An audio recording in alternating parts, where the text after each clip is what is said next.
Hey, what's going on, guys, and welcome back to another episode in my Football Manager series. This is episode number 26, and today we have games against Manchester United and also Udinese. Before we play those games, though, I'm going to show you how Swansea have been getting on off camera. So in the last episode, you saw our 2-1 victory over Norwich and then our 2-0 defeat to Watford. Then I played 6 games off camera, and it could not have been more mixed in terms of results. 2 wins, 2 draws, and 2 defeats. We started with a 1-1 draw against Galatasaray in our first Europa League game. They scored an 89th minute equaliser, sickening, before we beat Leicester by 2-0. Then we lost 2-1 to Spurs in the Capital One Cup third round, so out of that competition. And then we lost to Burnley by 1-0. They got a man sent off 31 minutes in, and somehow they won the game by 1-0. Terrible missed opportunity. Then we drew 1-1 with Lokomotiv Moscow away in Russia, and then we beat Southampton by 3-2 at Liberty Stadium in our last game. Esposito came off the bench to score with basically his first touch to win us the game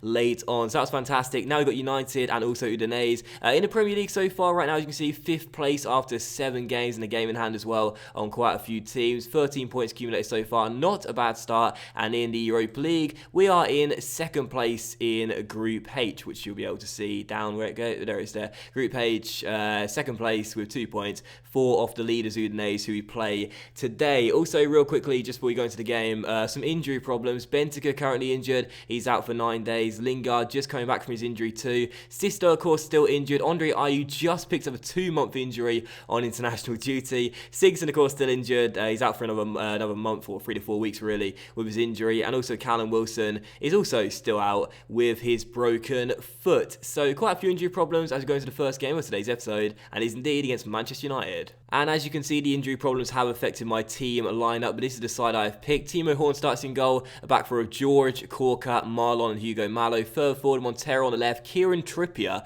on the right side of midfield, just because we've got no one else to play there, really. And in the middle, Joe Allen and Sergio Roberto.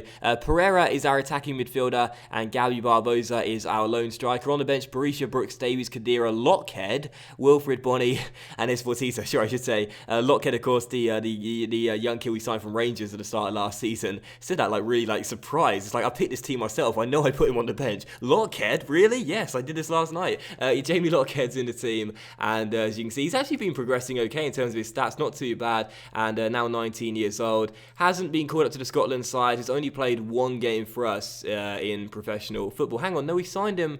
Why does it say we signed him for this year? We signed him last year. I know we signed him last year. I haven't gone crazy. I know we signed him last year. That's wrong. That's got it. Am I going crazy? Did we sign Lockhead this year? I swear we signed him last year. Someone please tell me if I've got this right and knows more about my own FM save than me. I'm sure we signed him last year. The surprises for Jamie Lockhead keep on coming. I thought he'd been here for a year, maybe not. Anyway, Lockhead's on the bench, and let's just get straight into the game. I'm stunned. What's going on here? I'm sure we signed Jamie Lockhead last year. I'm almost certain of it. You know, I'm literally almost certain of it. Unless I've gone crazy, which is quite likely, then I don't know what to tell you. I'm almost certain we signed Jamie Lockhead last year. Please reassure me that I'm not going insane. The first highlight comes here with Higuain receiving the ball, playing it long towards Yarmolenko. Malo cuts it out, but unfortunately it's going to come straight to Luke Shaw. Now Yarmolenko down left-hand side, takes it round Malo and crosses to Higuain. Great save by Horn. Oh, and another fine save by Timo Horn to deny Gonzalo Higuain on 2 separate occasions in the space of a couple of seconds. Brilliant double save by our goalkeeper. He does that quite often, double saves. He's got some really good reflexes. Still 0-0. Well done, Timo. But from the corner, Matt across the wing to the centre, and Yarmolenko makes it 1-0. So he just made a couple of great saves in quick succession, but unfortunately he does concede. Yarmolenko heads in a Juan Mata corner, and United take the lead. They've started the game off well. It's a good corner by Mata towards the far post. Yarmolenko rises highest for a crowd of white shirts, wins the header, and Timo Horn could not get to his left-hand side quickly enough. Manchester United take the lead. Not a good start. And here is another highlight for United. Januzaj finds Luke Shaw down the left-hand side. Shaw cuts inside through towards Yarmolenko. Fabulous save by Timo Horn. Under a lot of pressure right now. I'm going to have to change something. Another good stop, and we're still in this game only from another great save from our goalkeeper. So at half-time we do trail by a goal, and I'm going to go ahead and change the tactics as well to our more direct style of play. Switching to a 4-4-2, Pereira's going to come off, Esposito will come on, and as you can see, instead of just passing the ball around and trying to be neat and tidy, going to get the ball as further forward as possible and try and watch Barbosa and Esposito run onto loose balls. This worked in the Chelsea game, if you remember it, at the end of last season. so maybe it'll work in this one as well. I guess we'll just have to wait and see. But trailing by a goal, can we turn it around? We'll need to, otherwise we'll taste defeat once again. And here is the first highlight. Joe Allen on the ball, loses it, and now a good chance for United on the break. Higuain finds Yarmolenko, the goal scorer, through towards Gonzalo. Higuain on the ball, crosses Mata. Oh, fabulous save by Timo Horn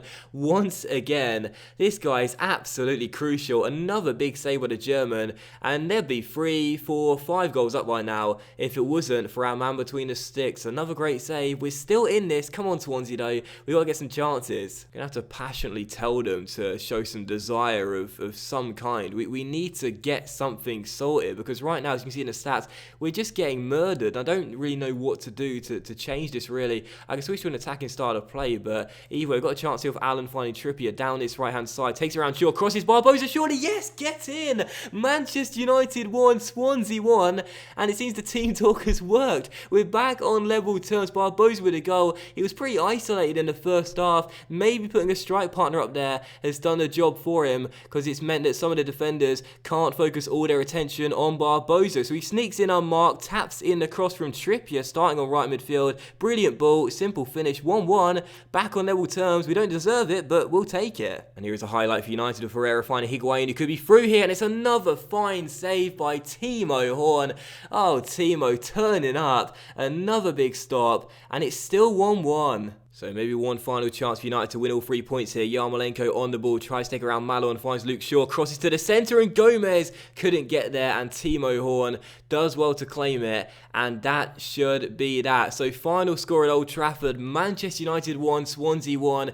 We claim a point. We certainly didn't deserve it, but Timo Horn deserves an awful lot of credit. So I'm going to say it wasn't good enough because we should have won it, and that will fire everyone up. But Timo Horn, I want to praise him because he actually plays so well, but I can't because he's fired up, so I may as well leave him to it. So Manchester United 1, Swansea 1. It's not the result we wanted. We do remain in 5th place though.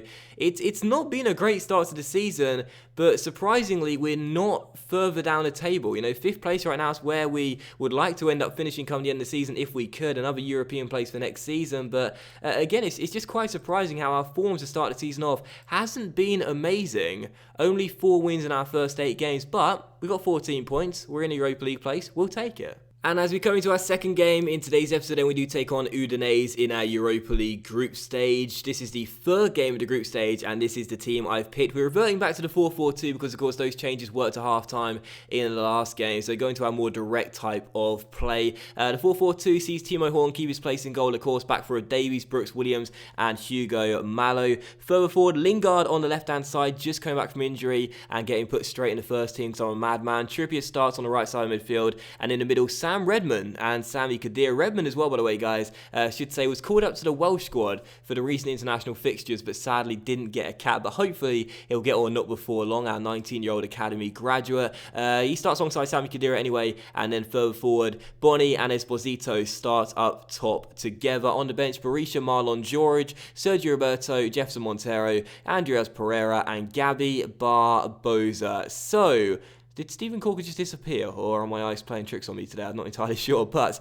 anyway, coming to the second game of today's episode and taking on Udinese, I'd like our first European win if we can get it. It'll be a tough game though, as they are 2 from 2 to start the group campaign off. But strange things have happened. Can we return to winning ways here? Let's hope so.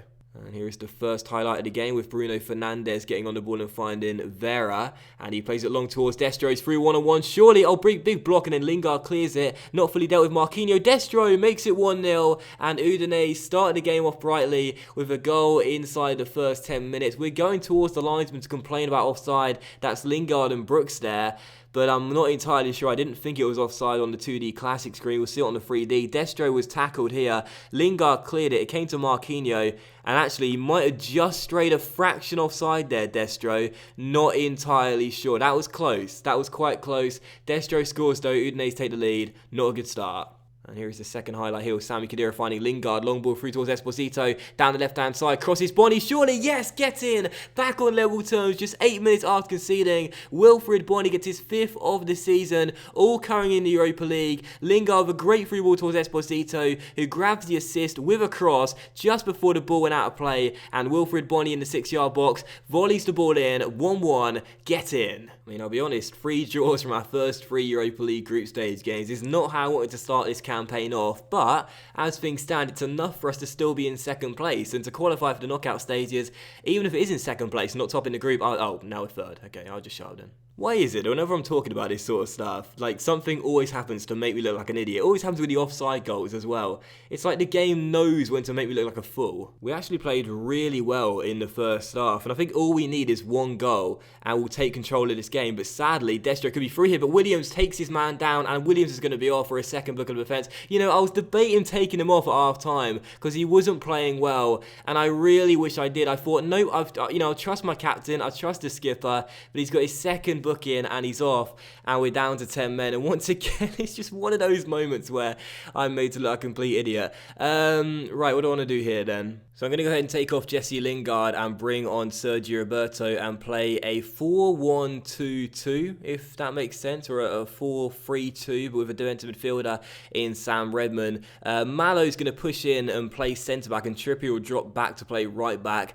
It's not a good lineup, and defensively I think we will concede, but if we could just nick a goal and possibly sit back and try and counter Udinese, then maybe we can grab ourselves the win. But we've got to defend this free kick first, as Vera stands over it, and the number 6 closes into the centre, and Destro makes it 2-1, but fortunately he's offside. I'm such an idiot for not taking off Williams, because we were playing quite well, and all we needed was one goal to take control, but now we'd do well to get a point. But we could be through here, but Sergio Roberto was tackled by Sorensen, and now Udinese come on the break, and this is what I'm fearful of, really. We're going to be very, very, very, very, very poor defensively, with Mallow playing centre-back. Oh, I mean, seriously.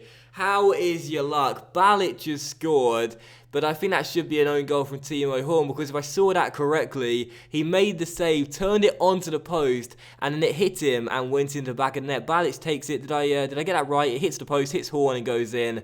I mean, that is just so frustrating. He had such a great game in the last game against United, but unfortunately Horn couldn't keep that shot out. Udinese take the lead, and it looks as though we will taste defeat for the first time in the Europa League. Oh, and now Kadir is injured. Come on! It's frustrating because we were actually playing quite well in this game, and that Williams dismissal is what's cost us, really. So the final score is Udinese 2, Swansea 1, and we do taste defeat in Europe for the first time. I will sympathise with the team because we were quite unlucky. It's just the Williams sending off did cost us. So calmly, I'll tell us that I'm disappointed in him for getting sent off. I'll tell him I'm disappointed in him for getting sent off.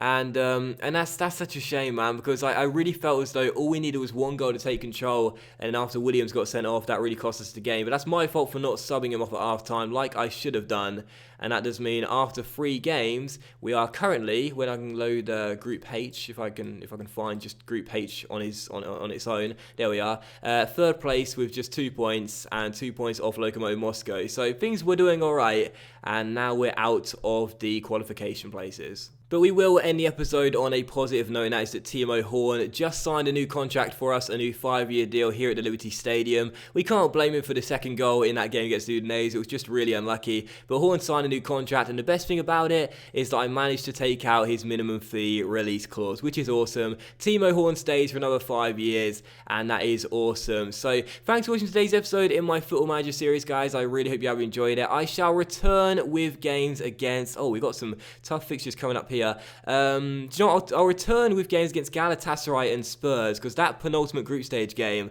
against Galatasaray could be absolutely massive. So I'll return with that game and the game against Spurs as well, and play all of these games off camera. So thanks for watching today's episode, guys. Really hope you have enjoyed it. If you have, then please do leave a like. Much love to you all. I think I forgot to say it in the last episode, so much love to each and every one of you, and I'll see you for the next episode in my Football Manager series very soon.